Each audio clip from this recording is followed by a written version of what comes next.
Hello students, how are you? Hope all of you are fine at your home. I am Mrs. Manpreet Kaur, your history teacher from your California Public School. Yes, dear kids, as you know that your exams has passed now.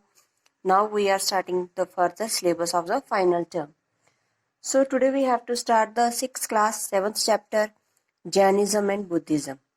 These are the two religions that are mainly populated during the early periods.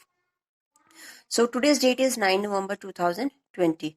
And what we have to read in this chapter? Today we have to read in this chapter reasons for the rise of Jainism and Buddhism. क्या reason थे कि Jainism Buddhism आगे आया?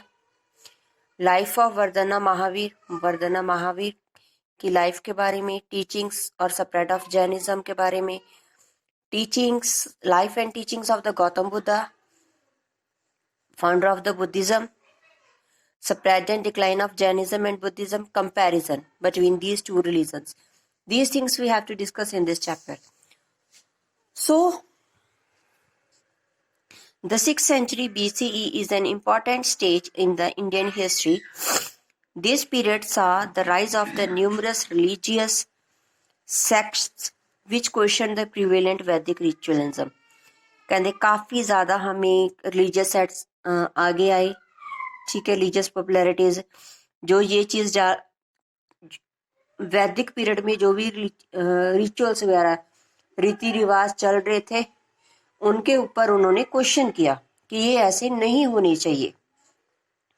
Among them the most successful were the Jainism and Buddhism whose impact on the Indian society was remarkable. कहते सबसे ज्यादा successful कौन थे हुए थे जिन्होंने उनके खिलाफ आवाज उठाई कि these rituals are not the good, ये सही नहीं है, इन्हें चेंज करना होगा. So that two religions are the Jainism and the Buddhism. Reasons for the rise of Jainism and Buddhism. क्या रीजन था? Indian society in the 6th century BCE was marked by the social and religious unrest.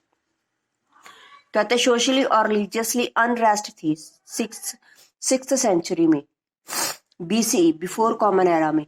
मतलब उस time जो religious लोगों के बीच में भेदभाव थे काफी ज्यादा था. सोसाइटी में misunderstanding is the too much. So Vedic society was divided into 4 varnas. 4 varna में डिवाइडेड थी Brahma, Kshatriya, Vaishya, Shudra. These are the 4 societies. जो वर्ना सिस्टम था वो रिज था, काफी हार्ड था, सभी को फॉलो करना पड़ता था. हेरिडेटरी, एक पीढ़ी से दूसरी पीढ़ी तक वो चलता रहता था. There is a no change in it. And oppressive, सभी को मानना जरूरी था. Each varna has assigned the well defined function. हर एक वर्ना के अपने अलग अलग काम होते थे. And they have to do their own work. 2 higher varna से जो काफी ज्यादा अपनी पावर इंजॉय करते थे, that is the Brahma and Kshatriya. और varnas enjoyed the Vaishyas were the principal tax payer. जो वैश्यस होते थे वो टैक्स पे वगैरह ज्यादा करते थे. Shudras served the 3 higher varnas and were most exploited. जो शूद्रस थे तीनों के अंडर काम करते थे और उनका सबसे ज्यादा बुरा व्यवहार किया जाता था उनके साथ.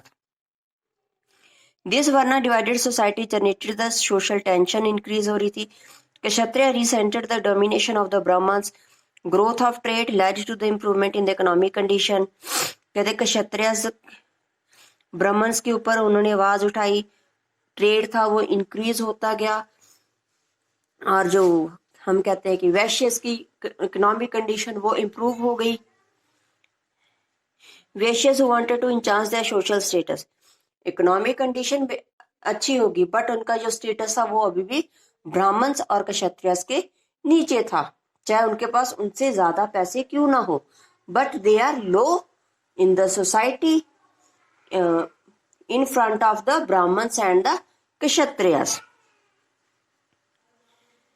This was not allowed by the orthodox Varna system. कहते जो वर्ना सिस्टम था उन्हें सोसाइटी में आगे होने की इजाजत नहीं देता था. Religious also became complex and involved costly ritual sacrifices and superstitions. बलिदान के रीति रिवाज थे, अंधविश्वास ज्यादा था लोगों के बीच में. जो भी किसी ने यज्ञ वगैरह कराना, ब्राह्मण्स ने उसके रेट हाई कर दिए कि आपको इतना ध्यान देना पड़ेगा, इतना कुछ करना पड़ेगा. मीन्स जो छोटी जाति के लोग थे, अगर उन्होंने वैश्य या क्षत्रिय वगैरह से उन्होंने कोई यज्ञ वगैरह करवाना था, वो भी उनके लिए काफी ज्यादा कॉस्टली हो गया। Common people could not understand वैदिक टेक्स्ट रिटन इन संस्कृत। कहते जो कॉमन पीपल थे उनको नहीं पता था, क्योंकि जो वैदिक टेक्स्ट थे, वैदिक लिटरेचर था, that all are written in the Sanskrit language. Sanskrit language किसको आती थी? जस्ट ओनली द ब्राह्मण्स, और किसी को नहीं आती थी। So for the common people to understand their Vedic literature they are helpless. वो हेल्पलेस थे क्योंकि उन्हें संस्कृत नहीं आती थी। संस्कृत कैसी आएगी? अगर वो स्कूल में जाएंगे then they know about the Sanskrit. School में जाने की उनको परमिशन नहीं थी, then how they can understand? तो वो कैसे उनको अंडरस्टैंड कर सकते थे? So that was also the problem for the lower cast.